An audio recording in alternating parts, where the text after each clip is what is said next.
but that's another story. Um, let's see. You stay Cousins, Michigan. cousin Scott. Um, Asking that. you Asking that. you live in Atlanta, and you know there's a lot of stuff going on in the Atlanta area. What do you think about like stuff with the Real Housewives? Because that's a lot of jealousy and envy and all that other good stuff.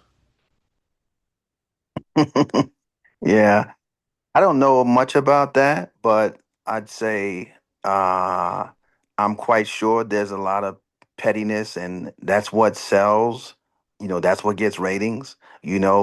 They're not going to get ratings by getting along and being sweet to one another and, and praising each other and and praising God. They get ratings by uh, hating on each other.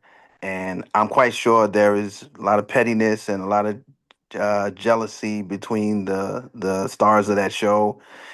And like I said, that's what sells. People want to see drama.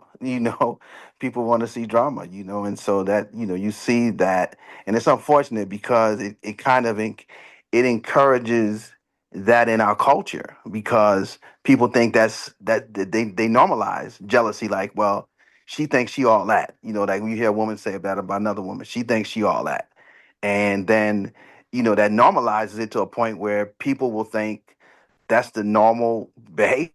That's normal behavior, and it's really not. It's not acceptable or normal behavior. It is what it is, but it's not necessary. You can't normalize, what's wrong. You shouldn't be hating on people because they got it going on or they got their act together. But you see that in shows like Housewives and things of that nature. So yeah, that's my take on it. So I get you.